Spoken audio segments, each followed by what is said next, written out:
ನಮಸ್ತೆ. 4/7/2025 ಶುಕ್ರವಾರ, ಶುಕ್ಲಪಕ್ಷ, ಆಷಾಢ ತಿಂಗಳು, ನವಮಿ ಅನ್ನುವ ತಿಥಿ ನಡೀತಾ ಇದೆ. ಅಂದರೆ 9ನೇ ತಿಥಿ. ಸಂಜೆ 4:31:57 ಆಮೇಲೆ ಬರೋದು ದಶಮಿ. ನವಮಿ ಇರುವವರೆಗೂ ಪೂಜಾ ಕಾರ್ಯಗಳನ್ನ ಮಾಡಬಹುದು, ದೇವತಾ ಕಾರ್ಯಗಳು. ಆದರೆ ಖಂಡಿತ ಮುಹೂರ್ತ ಕಾರ್ಯಗಳಿಲ್ಲ. ಈ ತಿಂಗಳೇ ಇಲ್ಲ ಅಂತ ಎಲ್ಲರಿಗೂ ಗೊತ್ತಿರುತ್ತೆ. ಆದರೂ ಯೋಚನೆ. ಇವತ್ತಿನ ನಕ್ಷತ್ರ ಚಿತ್ತಾ ನಕ್ಷತ್ರ. ಕಾರ್ಯಸಿದ್ಧಿ ಉಂಟು. ಅದೇ ಸಮಯದಲ್ಲಿ ಧನಕ್ಷಯ. ಕ್ಷಯ ಅಂತಂದರೆ ಕರಗೋದು ಅಂತ. ಆದ್ದರಿಂದ ದುಡ್ಡು ಕಾಸಿನ ಕೊಡುವ ತಗೊಳ್ಳುವ ವಿಷಯಗಳಲ್ಲಿ ಎಚ್ಚರ. ಬೇರೆ ಕಾರ್ಯಗಳನ್ನ ಎಂದಿನಂತೆ ಮಾಡ್ಬೋದು. ಸಂಜೆ 4:50 ಚಿತ್ತ. ಆನಂತರ ಸ್ವಾತಿ ನಕ್ಷತ್ರ. ಈ ರೀತಿಯಾಗಿ ಇವತ್ತು ನಕ್ಷತ್ರಗಳು ರಾಶಿಯನ್ನು ನೋಡುತ್ತೀವಿ. ಸ್ವಾತಿ ನಕ್ಷತ್ರ ಖಂಡಿತವಾಗಿ ತುಲಾ ರಾಶಿ. ಚಿತ್ತಾ ನಕ್ಷತ್ರದ 3 ಮತ್ತು 4ನೇ ಪಾದಗಳು ತುಲಾ ರಾಶಿಗೆ ಬರುತ್ತದೆ. ಇವತ್ತು ಬೆಳಗ್ಗೆ 5:58 10:04 ಚಿತ್ತಾ ನಕ್ಷತ್ರ 3ನೇ ಪಾದ ತುಲಾ ರಾಶಿ. ಆನಂತರ ಸಂಜೆ 4:50 ಚಿತ್ತಾ ನಕ್ಷತ್ರ 4ನೇ ಪಾದ ತುಲಾ ರಾಶಿ. ಇಷ್ಟಿಗೆ ಚಿತ್ತಾ ನಕ್ಷತ್ರವೇ ಮುಗಿತದೆ. ಸಂಜೆ 4:50 ರಾತ್ರಿ 11:35 ಸ್ವಾತಿ ನಕ್ಷತ್ರ 1ನೇ ಪಾದ. ರಾತ್ರಿ 11:35 ಮೇಲೆ ಸ್ವಾತಿ ನಕ್ಷತ್ರ 2ನೇ ಪಾದವಿದೆ. ಇವತ್ತಿನ ದಿನದಲ್ಲಿ ಮತ್ತಷ್ಟು ವಿಶೇಷಗಳು. ಇದರಲ್ಲಿ 100% ಅಶುಭ ಮತ್ತು ಶುಭವನ್ನು ನೋಡೋಣ. 100% ಶುಭ ಸಮಯಗಳಲ್ಲಿ ಬೆಳಗ್ಗೆ 5:58 8:30, 9:26 10:46, 12:26 12:48, ಮಧ್ಯಾಹ್ನ 1:43 3:12, ಸಂಜೆ 5:16 ರಾತ್ರಿ 11:06, ರಾತ್ರಿ 12:58 3 ಗಂಟೆ 9 ನಿಮಿಷ ಲೇಟ್ ನೈಟ್, ಬೆಳಗಿನ ಜಾವ 4:37 ಶುಭವಾಗಿದೆ. ಇದೆಲ್ಲ ಶುಭ ಸಮಯಗಳು. 100% ಅಶುಭ ಸಮಯಗಳನ್ನ ನೋಡೋಣ. 100% ಅಶುಭ ಸಮಯಗಳಲ್ಲಿ 8:32 9:24 ದುರ್ಮುಹೂರ್ತ, 10:48 12:24 ರಾಹುಕಾಲ, ಎಗೈನ್ 12:50 ಮಧ್ಯಾಹ್ನ 1:41 ದುರ್ಮುಹೂರ್ತವಿದೆ. ರಾತ್ರಿ 3:14 4:31 ಮೃತ್ಯು, 3:37 ಮಧ್ಯಾಹ್ನದಿಂದ 5:14 ಯಮಕಂಡ ಕಾಲ, ರಾತ್ರಿ 11:08 12:56 ನಕ್ಷತ್ರ ವಿಷಘಟಿಕಾ ಕಾಲ, ರಾತ್ರಿ ಅಂದರೆ ಲೇಟ್ ನೈಟ್ 3:11 4:35 ವಿಷಕಾಲ.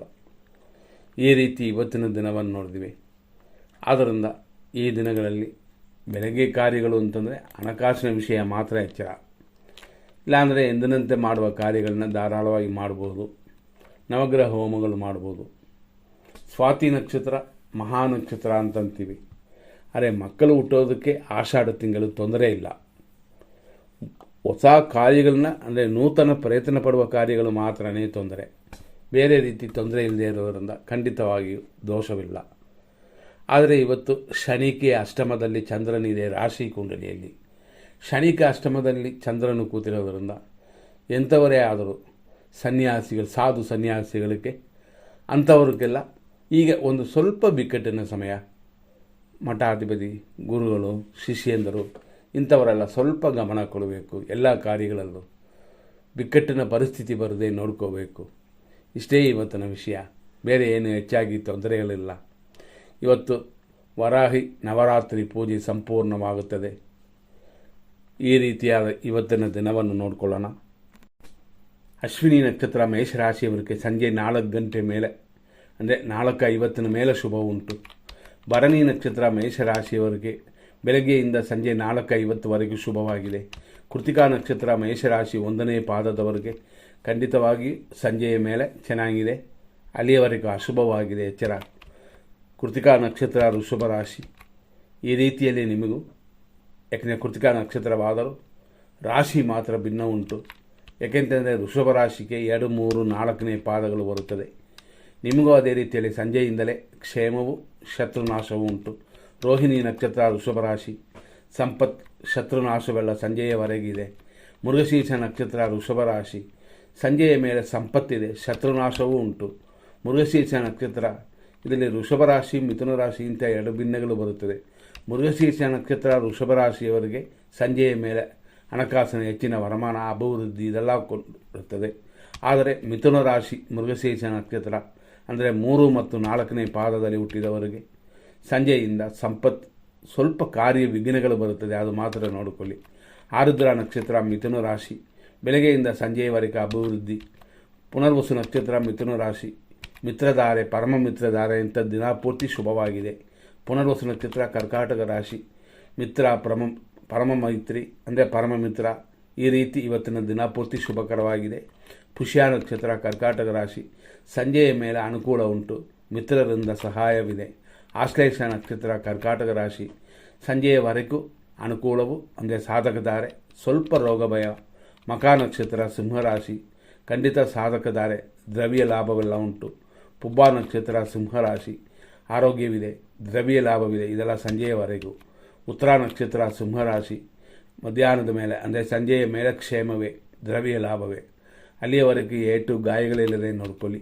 ಉತ್ತರ ನಕ್ಷತ್ರ ಕನ್ಯಾ ರಾಶಿ ನಿಮಗೆ ವಿಪತ್ತು ಉಂಟು, ಧನಹಾನಿಯೂ ಉಂಟು, ಇದೆಲ್ಲ ಸಂಜೆಯವರೆಗೂ ದಿನ ಉತ್ತಮವಾಗಿಲ್ಲ, ಖಂಡಿತ ಎಚ್ಚರವಾಗಿರಿ. ಹಸ್ತ ನಕ್ಷತ್ರ ಕನ್ಯಾ ರಾಶಿ ಸಂಪತ್ತಿದೆ, ಆದರೂ ಧನಹಾನಿಯೂ ಉಂಟು, ನೋಡ್ಕೊಂಡು ಖರ್ಚು ಮಾಡಿ. ಎಲ್ಲ ಖರ್ಚುಗಳನ್ನ ಇನ್ನೊಂದು ದಿನ ಮಾಡೋಣ, ಇದೆಲ್ಲ ಸಂಜೆಯವರೆಗೂ. ಸಂಜೆಯ ಮೇಲೆ ಇನ್ನಷ್ಟು ಅಶುಭವಾಗಿದೆ. ಚಿತ್ತಾ ನಕ್ಷತ್ರ ಕನ್ಯಾ ರಾಶಿ ಸಂಜೆಯ ಮೇಲೆ ಸಂಪತ್ತು ಉಂಟು, ಆದರೆ ಧನಹಾನಿಯೂ ಇರುತ್ತದೆ, ಅದರಿಂದ ವೇಸ್ಟ್ ಇಲ್ಲದೆ ನೋಡಿಕೊಳ್ಳಿ. ಚಿತ್ತಾ ನಕ್ಷತ್ರ ತುಲಾರಾಶಿ ಸಂಜೆಯ ಮೇಲೆ ಸಂಪತ್ತು, ಆರೋಗ್ಯ ಎಲ್ಲವೂ ಕೂಡಿ ಬರುತ್ತದೆ. ಸ್ವಾತಿ ನಕ್ಷತ್ರ ತುಲಾರಾಶಿ ಖಂಡಿತವಾಗಿ ಸಂಜೆಯವರೆಗೂ ಪರಮ ಮಿತ್ರ ಧಾರೆ ಇದೆ, ಶರೀರ ಆರೋಗ್ಯವು ಕೂಡಿ ಬರುತ್ತದೆ. ವಿಶಾಖ ನಕ್ಷತ್ರ ತುಲಾರಾಶಿ ಇವತ್ತು ದಿನಪೂರ್ತಿ ಶುಭಕರವಾಗಿದೆ. ವಿಶಾಖ ನಕ್ಷತ್ರ ವೃಶ್ಚಿಕ ರಾಶಿ ದಿನಪೂರ್ತಿ ಅಭಿವೃದ್ಧಿ ಉಂಟು, ಆದರೂ ವ್ಯಯಗಳು ಹೆಚ್ಚಾಗುತ್ತದೆ, ಖರ್ಚು ಹೆಚ್ಚಾಗುತ್ತದೆ, ಅದನ್ನು ಕಂಟ್ರೋಲ್ ಮಾಡ್ಕೋಬೋದು. ಅನುರಾಧ ನಕ್ಷತ್ರ ವೃಶ್ಚಿಕ ರಾಶಿ ಮಧ್ಯಾಹ್ನದ ಮೇಲೆ ಅಂದರೆ ಸಂಜೆಯ ಮೇಲೆ ಮಿತ್ರಧಾರೆ ಉಂಟು, ಆದರೂ ಖರ್ಚುಗಳೇ ಮೇಂಟೈನ್ ಮಾಡ್ಕೋಬೇಕು. ಜ್ಯೇಷ್ಠ ನಕ್ಷತ್ರ ವೃಶ್ಚಿಕ ರಾಶಿ ಅನುಕೂಲವಿದೆ, ಸಂಜೆಯವರೆಗೂ ಸಮಯ ಉತ್ತಮವಾಗಿದೆ. ಮೂಲ ನಕ್ಷತ್ರ ಧನುಸು ರಾಶಿ ಸಂಜೆಯ ಮೇಲೆ ಅನುಕೂಲ, ಕಾರ್ಯಸಿದ್ಧಿಯೆಲ್ಲ ಉಂಟಾಗುತ್ತದೆ. ಪೂರ್ವಾಷಾಢ ನಕ್ಷತ್ರ ಧನುಸು ರಾಶಿ ಆರೋಗ್ಯ ಉಂಟು, ಇಷ್ಟಾರ್ಥ ಸಿದ್ಧಿಯೂ ಇದೆ, ಇದೆಲ್ಲ ಸಂಜೆಯವರೆಗೂ. ಉತ್ತರಾಷಾಢ ನಕ್ಷತ್ರ ಧನುಸು ರಾಶಿ ಸಂಜೆಯ ಮೇಲೆ ಕ್ಷೇಮವು, ಇಷ್ಟಾರ್ಥ ಸಿದ್ಧಿಯೂ ಉಂಟಾಗುತ್ತದೆ, ಶುಭವಾಗಿದೆ. ಉತ್ತರಾಷಾಢ ನಕ್ಷತ್ರ ಮಕರ ರಾಶಿ ಸಂಜೆಯ ಮೇಲೆ ಆರೋಗ್ಯವು, ಅಭಿವೃದ್ಧಿ ಉಂಟು, ನಿಮ್ಮ ಮಾಡುವ ಕೆಲಸಗಳಲ್ಲಿ ಕೂಡ ಅಭಿವೃದ್ಧಿ ಇದೆ. ಶ್ರವಣ ನಕ್ಷತ್ರ ಮಕರ ರಾಶಿ ಸಂಪತ್ತು, ಕೆಲಸ ಕಾರ್ಯದಲ್ಲಿ ಅಭಿವೃದ್ಧಿ, ಇಂಥದ್ದೆಲ್ಲ ಸಂಜೆಯವರೆಗೂ ಅನುಕೂಲಕರವಾಗಿದೆ.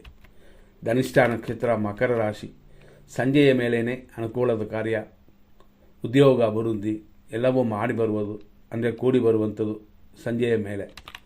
ನಂತರ ಧನಿಷ್ಠ ನಕ್ಷತ್ರ ಕುಂಭರಾಶಿ ನಿಮಗೂ ಅದೇ ರೀತಿಯಲ್ಲಿ ಸಂಜೆಯ ಮೇಲೆ ಶುಭವಾಗಿ ಉಂಟು.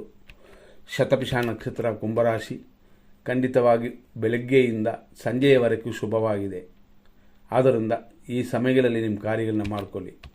ಪೂರ್ವ ಭಾದ್ರಪದ ನಕ್ಷತ್ರ ಇದರಲ್ಲಿ ನಾನು ಫಸ್ಟ್ ಹೇಳಿದಂತೆ ಶತಭಿಷ ಪೂರ್ವಭಾದ್ರದಲ್ಲಿ ಕುಂಭ ಮತ್ತು ಮೀನ ಅಂತ 2 ರಾಶಿ ಬರುತ್ತದೆ.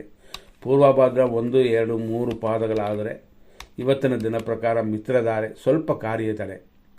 ಅದೇ ಸಂಜೆಯ ಮೇಲೆ ಇನ್ನಷ್ಟು ಸೂಪರ್ ಆಗಿದೆ. ಪೂರ್ವಭಾದ್ರಪದ ಮೀನ ರಾಶಿಯವರಿಗೆ ಮಿತ್ರ ಪರಮ ಮಿತ್ರ ಅಂತ ದಿನಪೂರ್ತಿ ಅಭಿವೃದ್ಧಿ ಉಂಟಾಗುತ್ತದೆ. ಉತ್ತರ ಭಾದ್ರಪದ ನಕ್ಷತ್ರ ಮೀನ ರಾಶಿ ಖಂಡಿತವಾಗಿ ಸಂಜೆಯ ಮೇಲೆ ಅಂದರೆ 4:50 ಮೇಲೆ ಮಿತ್ರಧಾರೆ ಇದೆ, ಆದ್ದರಿಂದ ಸರಿಯಾಗಿ ಉಪಯೋಗಿಸ್ಕೊಳ್ಳಿ. ರೇವತಿ ನಕ್ಷತ್ರ ಮೀನರಾಶಿ ಅನುಕೂಲವಿದೆ, ಸ್ವಲ್ಪ ಆರೋಗ್ಯದ ಕಡೆ ಗಮನ ಕೊಡಬೇಕು. ಇಷ್ಟು ಬಿಟ್ಟರೆ ಈ ದಿನದಲ್ಲಿ ಬೇರೆ ಏನೂ ತೊಂದರೆಗಳಿಲ್ಲ, ಇದನ್ನು ಸರಿಯಾದ ರೀತಿಯಲ್ಲಿ ಉಪಯೋಗಿಸ್ಕೊಳ್ಳಿ. ಮುಂದಿನ ಸಂಚಿಕೆಯಲ್ಲಿ ನೋಡೋಣ. ಧನ್ಯವಾದಗಳು.